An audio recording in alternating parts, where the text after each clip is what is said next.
become almost a top-tier pick because of how much emphasis there is on banning other junglers out of the pool. Yeah, we'll see how highly contested she is in this pick and ban phase, and things are ready to go on stage, so let's hand it off to the casters and get into that game. Thank you, Shox. We are just about ready to get this one underway. This is our game of the week, guys. Remember, H2k taking on Gambit, but between these teams, to start things off, Grapple, we've only got one win on the board. That's H2k taking down Rocket. Yeah, and a little contrary to popular belief, H2k finishing very high in Spring Split. A lot of hope for Gambit. Didn't practice all too much due to varying circumstances. Started off okay, but then went 0-2, and both teams desperate for a win. And will we see that hunger translate on the field? Will they play aggressive, or are both teams going to be afraid to lose? Both sides of the coin are possible, but we're in Champ Select. Yes, we are. You cannot be afraid to lose. You have to go for the win. H2k start off by banning the Victor. It's answered from Gambit Gaming with a Maokai and an Azir ban to turn it back. They're really focusing on Betsy this game. Yeah, Ryu casually leaning back in his chair there. They're banning out. They're shooting himself in the foot. He's losing his mid laners. Might prompt an early mid lane champion pickup if you're already targeting Betsy at the same time. Betsy usually doesn't get too much share in Gambit's farm pool. The later parts go mostly to Forgiven. A lot of it went a lot to Cabochard. So Betsy doesn't get much resources to work with within the Gambit lineup. And on top of that, gets target banned as well. And then the last ban here, Lucian coming out, typical target ban into Forgiven. Forgiven gets rid of the Sivir himself. Champion he doesn't fancy playing all too much. We saw him speak highly of Ashe, said it was a fun champion in the feature. We saw on the Queen of Failure earlier. Maybe. We'll get to see it. Who knows? I mean, Gambit are taking their time about this ban, though.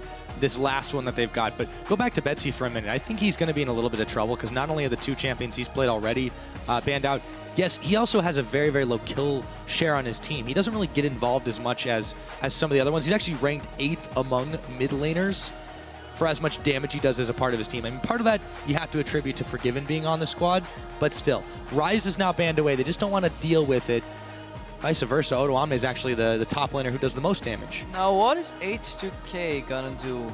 Are they gonna first pick a mid laner? They don't have to, because they can leave it for the middle rotation and put the pressure on Betsy. That way, if they take away one of his champions, either if he feels uncomfortable with this little champions, he might actually pick early in the Gambit draft, reveal his mid laner, give Ryu the counter pick, even though Gambit has the purple side. Usually 5th pick is counter pick mid lane in most of the games, but due to the way this ban phase played out, Betsy might actually be forced to take an early pick. That's a bit of a hover. And Thresh, opening Thresh with Alistar open? Yeah, there's a lot open here too. Hello? All the junglers too haven't been banned. I mean, there's a lot that left on the board. Gambit, you know, Diamond Prox had a few interesting jungle choices last week. I think he's going to go a little bit more standard this time around. Not surprised at all to see the Gragas if they do lock it in.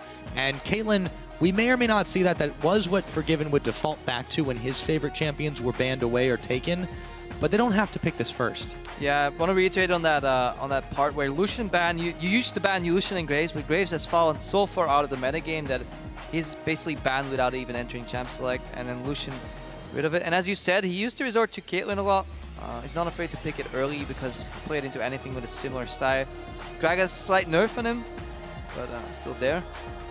And I believe Lulex actually used to favor Rek'Sai over Gragas anyway, so I don't think H2k will be mad about the way this draft went down. Betsy going for Lulu, he has played that in the past. Passive mid laner, utility focused, and if you look at the way Gambit plays and the way teams with Forgiven played, I think that's quite alright. Betsy adding utility to the two carries in his team, double threat coming out of Cabochard and Forgiven rather, and just taking a bit of the back foot. I think I like it. I think it's a decent pickup here for Gambit.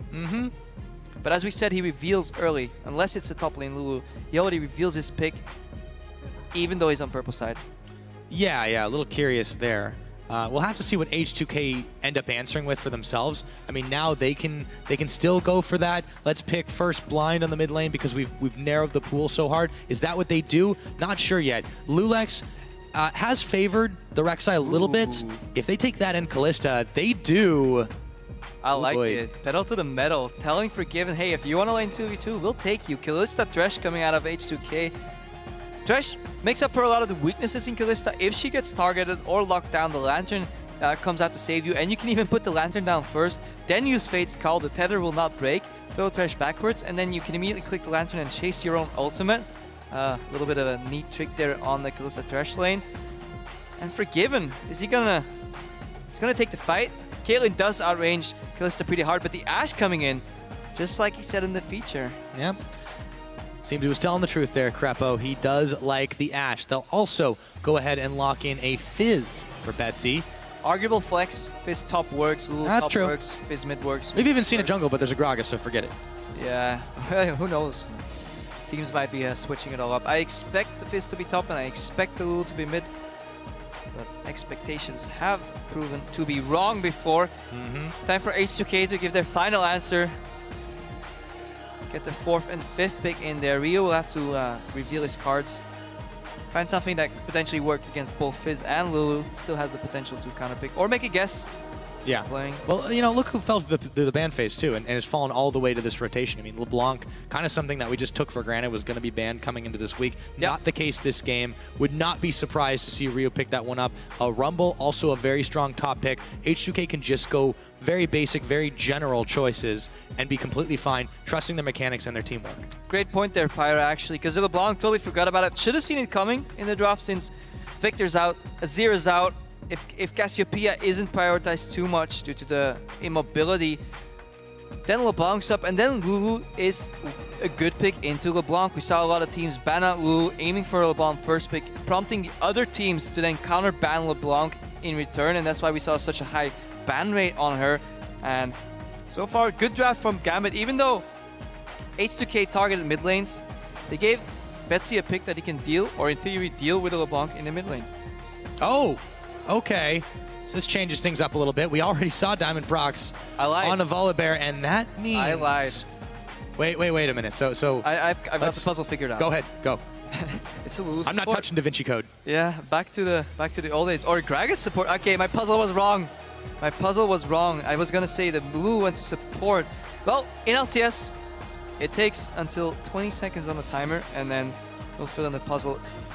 Goes to Pepper, formerly known as Edward, used to play Gragas support back in the day. I've never liked it. I think it's too binary. And yes, I was right with my puzzle. I was gonna say I don't like the Gragas support at all whatsoever, because I think Lulu will do even better. Even though I'm not a fan of Lulu support, would have still liked to see Lulu play mid, but then again the remaining support would be Fizz, and I guess with the options that they picked, yeah, it's quite alright. Betsy on Fizz. They have thrown a pretty massive curveball H2k's way. Betsy on Fizz is the most normal thing, but you know, enough about that. Before we hit the Rift, we're gonna go ahead and take a closer look at this matchup that is sure to be a crazy one. On paper, their roster is actually quite strong. Like, you have Forgiven, you have Cabashard.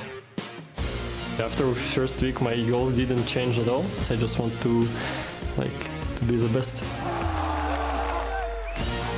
If they don't fix their communication, it won't be surprising for them to pretty much get stomped.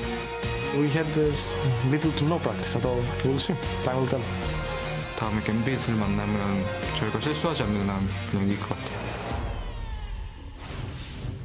If we don't make any mistakes, we'll win.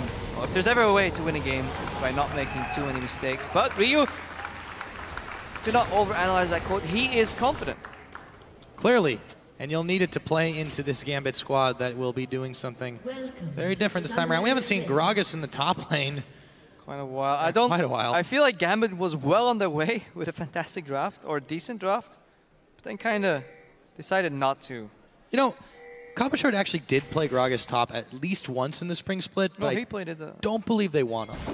Played it, or he can play it. I've seen him play it many times in solo queue, so that's not an issue. But I'd have liked to see. I mean, why put the Gragas top lane when you can put it in jungle? When you have arguably the tier 1 jungler in your possession, why would you send it top lane to just play Volibear when there's barely any top lane champions banned? Boggles my mind a bit.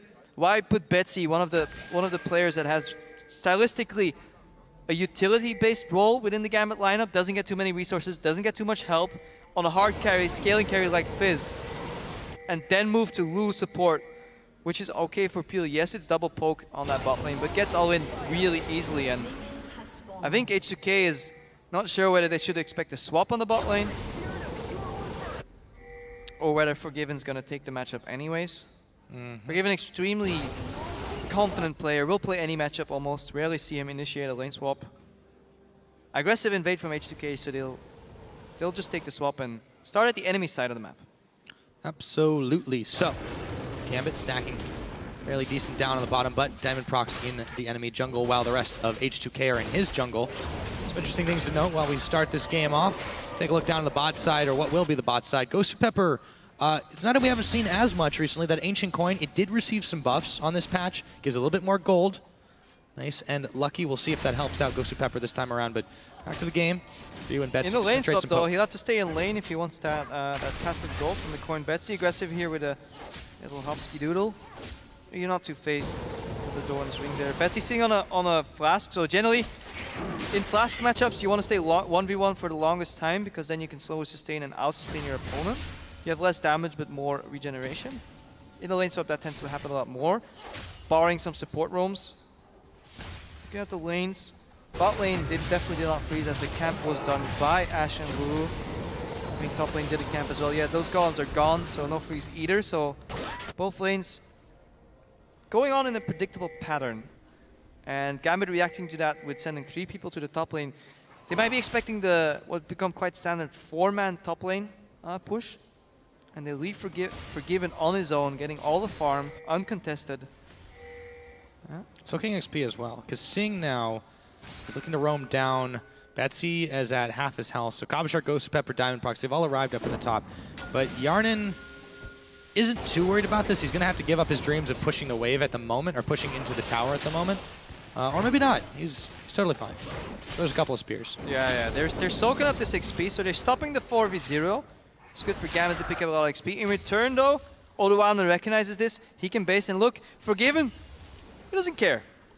Nah. Slowly pushing out that lane. He says, I'm going to stack this wave as big as you want, and you can see it coming from a mile away. We, as Gambit, don't care about you getting all this XP. And this is creating an XP discrepancy. Forgiven will be ahead in solo lane XP of Yarnan. Yarnan had to share, Forgiven had not. But at the other side of the coin, Oduwamna just picked up 2 or 3 waves, whereas Kabashard, generally a solo carry on the Gambit side, lost a lot of experience. He had to soak and share with his team members. So the question becomes here now, for H2k, are they okay with that? What is their plan going forward here? Because this has been sort of a weird start to this game. Both teams are trying to mind game each other, and they end up just mind gaming themselves. Looking at Kalista here, snowballing 80 carry, so it's quite good for Gambit's side that she's kept down a little bit, doesn't get too much impact. But on the other side, you don't really want to feed a Rumble either. 16 CS on Rumble, 13 on Gragas, relatively even in CS, but I think the tail of this game will be experience. In lane swaps, often a stat misdistract. People tend to tunnel vision on gold, on objectives, but miss out on what opportunity cost it brings, and that often is experience, especially on members like support. Ghost2Pepper level 2, pushing into Kasing possibly. Nice to put that ward down. No sense in phase checking. Yeah, and they're leaving Kalista alone in the top lane, and they want to slow down Forgiven's farm here. Diamond Prox, he's got that flip, but they just don't really have that much damage. Diamond's playing a dangerous game here, but now Ghost2Pepper's caught out. Has to flash. Right. Forgiven has pushed the wave into the bottom at the moment right now. So nobody picking up that experience. Again, it's an experience game in a lane swap. Denied 4, 5, 6 creeps on Oduwamna in trade for Ghost2Pepper's flash. So you're not trading objectives here, but you're trading cooldown, stunners, time spent. Everybody has to manage their resources pretty well. Very dynamic game, and it usually shows which teams are slightly better than their opponents. Yep, this is the situation. Here's Lulex. That proved that or not. Forgiven immediately uses his heal. He's burning now, forced to flash away. Ghost2Pepper is there, and the teleport. It got cancelled on the top lane, so they're fighting in the top lane as well. So Lulex, it stays a 2v2, and that's secured there, but it's a different kind of 2v2. Yeah, that is vital, because if you gank your top laner, you have the risk of getting teleported upon, but H2k was ready for that, and they cancelled the teleport. Big. Really, really big. Yeah, that could have been a lot worse for H2k right now. So, as it is, Forgiven has requested the aid of his support. He's got no summoners, though, on himself right now. So if they decide to hit the spot and hit it hard, they might be able to do it. Forgiven now, focused down. Ghost of Pepper trying to help, but Forgiven's burning, and he gives up first blood. That one goes over to Odoamne. Ghost of Pepper down, too. Double kill on Odoamne, and this is why I think Ashe is a good pick, but she has very innate weaknesses in her mobility. Non-mobile champion. Once her summoner is down, she can get gap close down. Apparently, even straight through the lane. You're absolutely right. That was a pretty telegraphed play. Lulex recognizing, okay, there's no summoners on Forgiven. They don't have insane damage because they're Lulu Ashe. They're a very poke-centric lane. Odoamne has a whole heap of damage. Lands the Electro Harpoon. Pepper wasn't able to block that for Forgiven. And once he's knocked up and slowed, there is no escaping the Flame Spitter. And 2-0 on Odoamne, picked up the farm early, picked up the experience early. He's ready to become the top lane carry that H2k needs in this game. Nice chains there for Ryu. Diamond Prox, on the other hand, so he showed a little bit of face in the mid lane. He's been roving around. He started on the opposite side jungle, but what has he really gotten done compared to Lulex this game? I guess the answer is maybe Dragon. That's what they're going to go ahead and start off. Lulex is there, though, on the prowl. They're still pinging for Forgiven as Gambit tries to sneak this. Why did you swap the Volibear in if you had a Gragas? I still don't know. Maybe somebody knows, but my opinion, overzealous. Started dragging at half HP. Diamond back into his jungle. No offensive pressure. He ganked mid lane once on Ryu, who has a gap closer. Won that trade as well. Diamond looking like a bit of a shade of his former self here. Maybe had success with Volibear in scrims. We obviously never know, but so far, this showing and last week's, I am not impressed by the pick. And he had his hands on Gragas, and I'm not seeing it, but I might be missing something. He's letting it slip through his fingers just because he hasn't really favored these two Volibear picks. It's leaving us scratching our heads. Diamond Prox in this opener on week 2 here, or in this game on week 2, he just hasn't gotten quite as much done. We'll see if that changes, but still troubling for Gambit Gaming. Yeah, Kasing and Lulex hovering in the river, putting some pressure on both mid lane. Betsy goes in a bit too deep, has to go left. Probably make his way out, but we saw whenever Lulex and Kasing hover out of sight, Poke just misses, very barely, so I can continue my point. Forgiven and Edward have to play passively. Whenever Lulex has the threat of closing into that lane on the bot lane, they have to back off and let Rumble farm, so good pressure there. Didn't really translate into anything, but H2k is controlling his game, and it's always showing in the gold, Pyra. Yeah, and I feel like this is the game that they like to play. They want to get to a point where they are just casually able to grab objectives. They're casually able to make Gambit dance to their tune. And yeah, gold lead for them right now.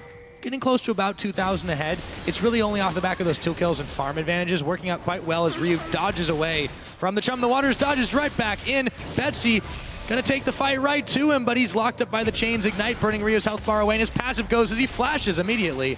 Meanwhile, tower's taken up top. Yeah, he was afraid of Betsy flashing offensively, putting some damage out that he couldn't flash out of anymore. Respect flash from Ryu, not quite sure if it was necessary.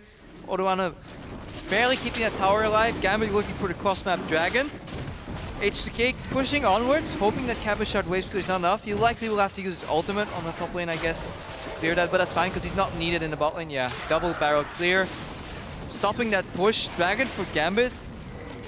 Not too bad for Gambit. I think they're reasonably happy with this. Betsy won that trade, forced out the mid laner. A lot of people in the top lane. Gambit take up an objective.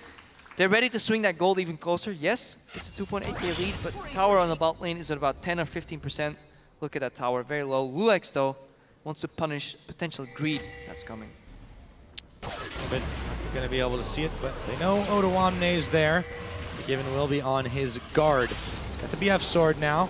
Might see trade back. Smite's on him. They throw down the equalizer as well. Can he get back to his base fast enough? No. He goes down. Odoamne picks up kill number 3. And look at how close Forgiving is to getting his flash back up. Good timing there from H2k. Kill him right before he has his flash. And snowballing that advantage even more. 0-2 on Forgiven right now.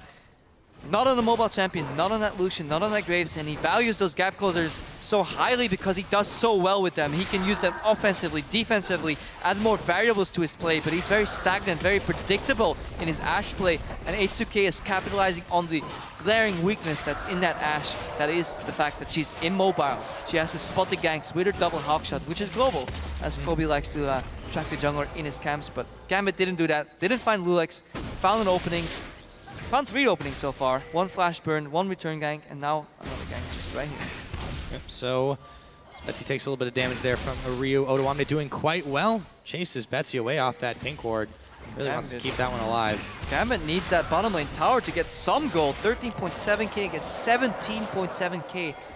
Running some quick mathematics there. That's 4,000 gold lead on H2k. 12 minutes in the game. Here's the arrow. Enchanted Crystal Arrow is a-flying, but it won't go anywhere except across the map. Lulex sees it whiz by.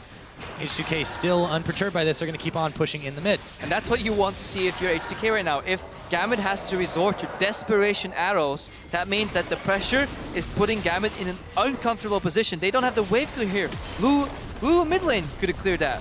Not Lulu's support though, however. And Betsy, with so many people there, he has to back off. Another tower goes down. H2k, 3 towers to 0. Yeah, they're doing fantastic controlling this game, but Gambit, they just don't really have an answer. Diamondprox was hanging out in the brush, but he's spotted out by the timely Scrying Orb. So, another ward down now. H2k, they just keep pressing their advantage across the way. That tower in the bottom, as you mentioned, it still hasn't gone down, and Gambit can't safely take it. Forgiven had to move from the bot lane to the mid lane, which leaves a very stacked wave that, again, Ryu can just clean in 2 distortions, immediately push that back, put back the pressure. Where Gambit is slow in their wave clear, pushing it out slowly, step by step by step. H2k can reap the benefits from that time spent from Gambit, clean that wave immediately and push it out. They're moving Betsy to the side lane to become that split push fizz that we've seen before, but it might be a little bit too late. 0-0-0 on Betsy, and he'll need some solo kills right now on this lane if Gambit has any hopes of calling back. But let's not forget, Rocket did it last game. It's very true, but Ryu has been giving Betsy a bit of trouble. I would say, yes, they've been able to trade out, but Ryu's not going to give him an opportunity to really push this wave. I feel like he's wasting time down there. H2k realizing that tier 1 towers are down, Dragon is down, and they have no option to really siege on tier 2s. Instead of pushing this lane back like I said earlier, they're denying more waves by slowly freezing it and then blowing it up right before it hits the tower. Still keeping that tower alive. Betsy, again, this is what they call panic plays. That arrow from Forgiven earlier was similar to Betsy's ulti. Yeah, it might hit, but there's a very low chance, and if your enemy is prepared for a hit, you're just opening up for getting countered. Betsy now has no ultimate, so Gambit... He's going to have to make... making anything happen. Really crazy... Well, move around. Let's see if Ryu can intercept him here. Lulex, Urchin Strike from Betsy. He's trying to get into the brush. We'll talk about that. This is where you want to get across that objective in mid. Betsy's keeping the missile. 2 people, 3 people here. They want to get something in the mid lane. Can they get a tower? Anything? No. H2k is there. They're the ones on it right now. Equalizer Forgiven. comes down. He's going to have to flash after the Equalizer. He's going down. So is Gosu Pepper. It's H2k that find themselves something across the map. Another kill for Otoamne. Not only that, one for Yarnan as well. And we touched on it before. He picked up that farm in the bottom lane, then got Forgiven's flash, then got a kill, and H2k knows how to play with a carry top laner. Otoamne showing up big on his Rumble. 4-0-1. 4-0-1 is that score. Now, down in the bottom, Ryu still giving Betsy a bit of a hard time. Lulex is there as well. So H2k taking stock of the situation. They've got themselves 3 towers with that outer in the middle going down. Betsy can hold the line here. They're not pushing it, but now it might change. Betsy, flash, or rather hook is predicted just a little bit.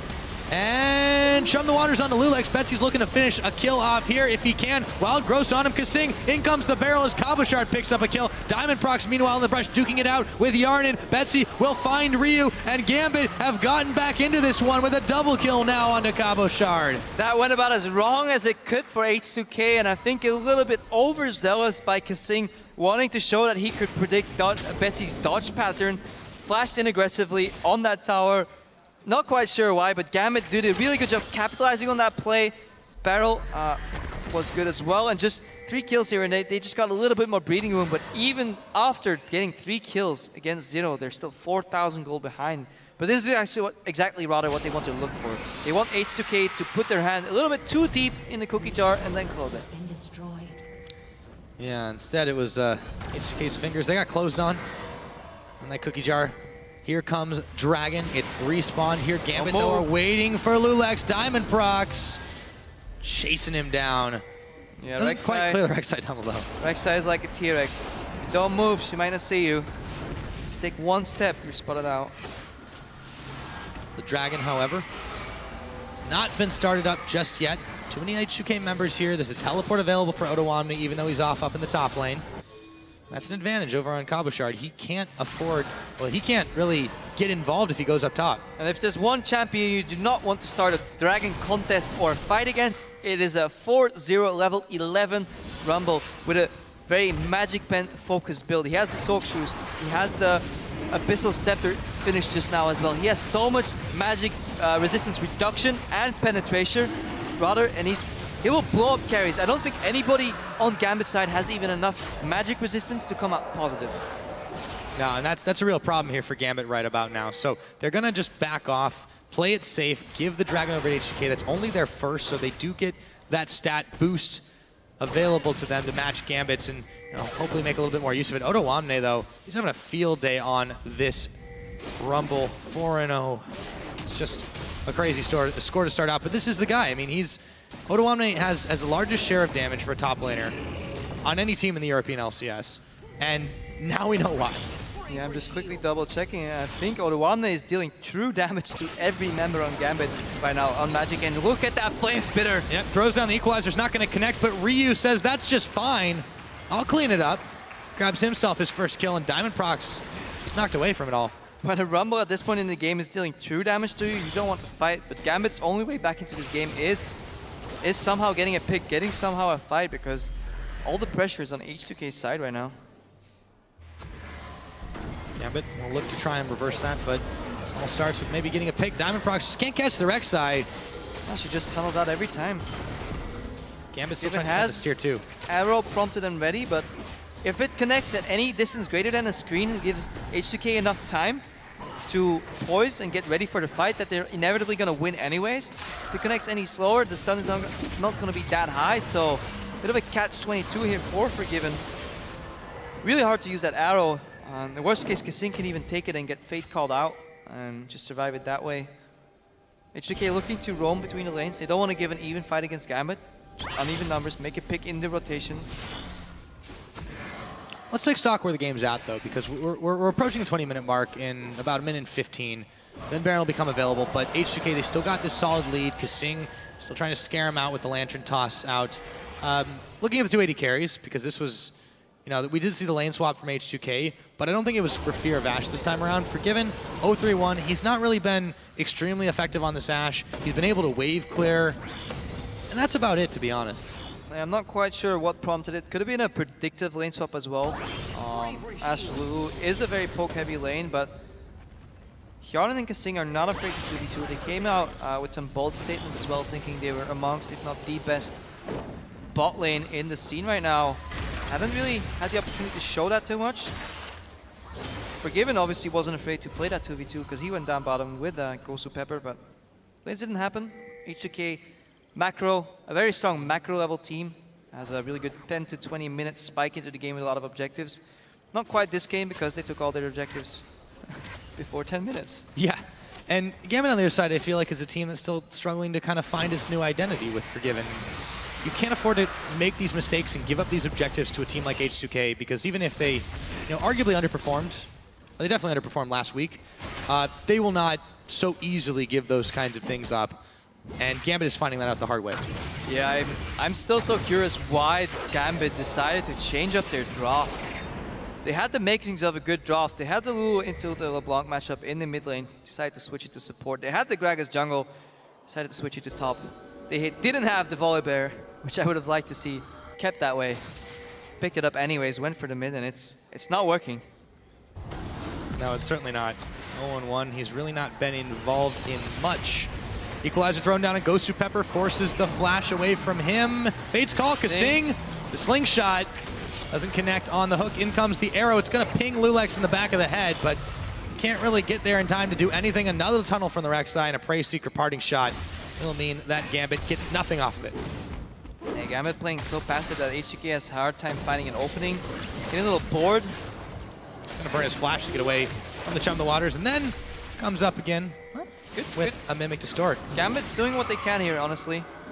H2k is not snowballing their objective. At this point, you do not want to trade your Equalizer for support flash. As juicy and as inviting the opportunity may look to equalize the support in the jungle, if you have an idea that he might have his flash up, it's not worth it.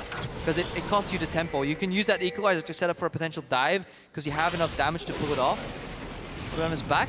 No ultimate this time. Oh, there we go. Going in. Diamond was able to get the flash and the knockup. They will shut down Ottawamne, some much needed gold over to Cabochard. So Gambit grabs a little bit back for themselves. H2k looks like a team that's not used to playing with his lead right now.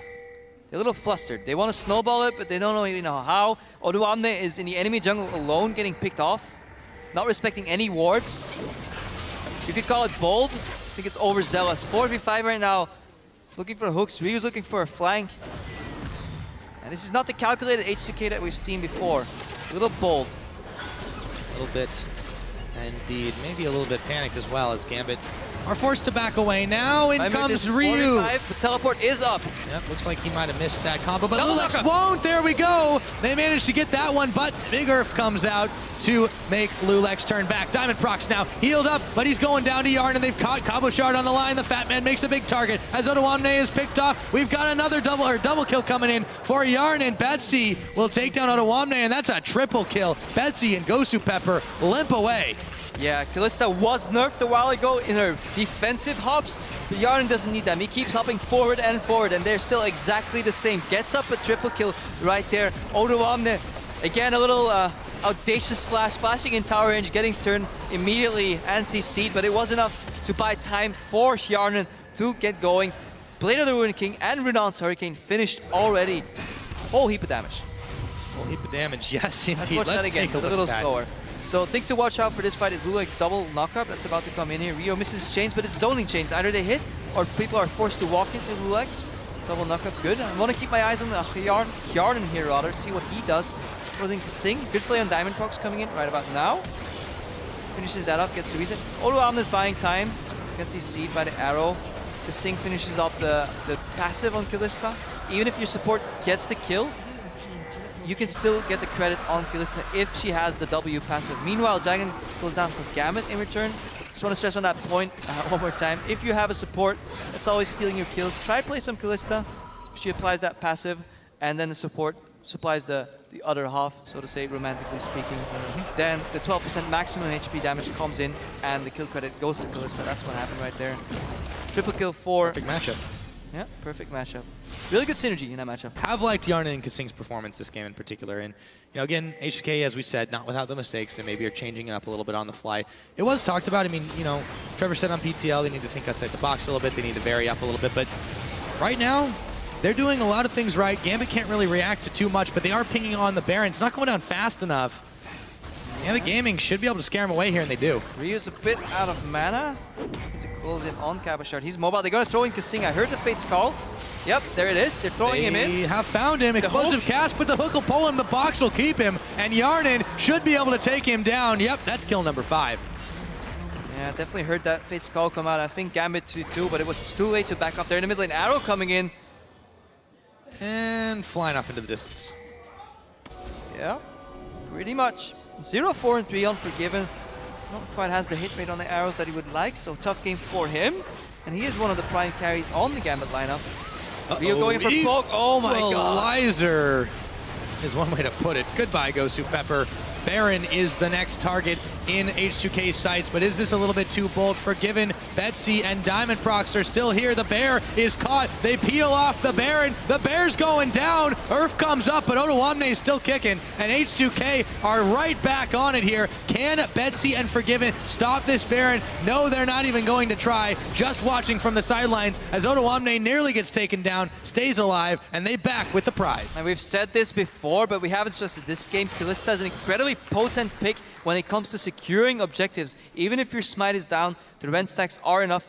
goes up to 1,000, 1,500 damage later in the game, and that's enough to secure any Baron, so you can comfortably do it, and that's why H2k was so liberal with their Baron right there. They didn't care that Gambit was around. If they came too close, they would turn around. Good hook by Kasing, nice opening, turn back to the Baron. They're tanky enough, have enough sustain, or sustain damage rather, to keep doing that Baron.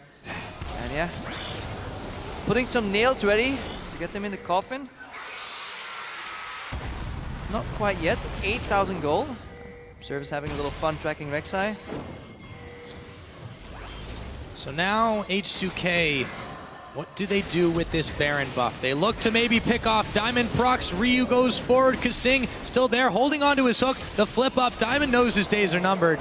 And Ryu just takes him down. Man, I am loving that he's gone back to playing these assassins. Kasing is in his comfort zone. If you didn't see it, what he did there is to put the lantern. Once Ryu clicked it, he flashed forward to give Ryu another gap closer, but he adds another hook. Yep. Oh, chum the waters. It's not going to matter too much as Ryu just kites around a bit, and Betsy gets taken down by Yarn and flash over the wall. H2k are on a roll. Ryu is looking confident here as he picks up another kill. Forgiven now is the last man standing. Ryu throws down the Zhonya's. Forgiven has to back to the safety of his fountain. The inhibitor is all gone at 27 minutes into the game. H2k extend the lead again. Kasing is such a fun player to watch. Once he's in his comfort zone, he's not afraid to make those plays. Earlier he flashed in, gave Gambit pretty much the opportunity to take a triple kill, 3-0 trade there in the bot lane, but that doesn't phase him. Yes, he might fail sometimes, but he's not afraid to make these plays, and that's why he's one of the best supports in Europe right now. Has that aggressive lantern flash for Ryu, lands another hook, goes in. Bold plays, but it's working because they're in the lead, and it gives him the liberty to get a little more creative. Ryu going on Forgiven here. Chains don't quite connect. Still does half his health and damage. Yeah. Forgiven doesn't really flinch, but that doesn't matter when you're close to getting taken down. Ryu is going to have to get out of there soon, but he'll have an empowered recall to get himself nice and safe. Pings on the bottom side for Otawamne as he pushes the wave. A lot of Gambit members collapsing on it, but he's staying within safety range. What does this mean for H2k right now? They're about to go 2-2, keeping their placement streams alive.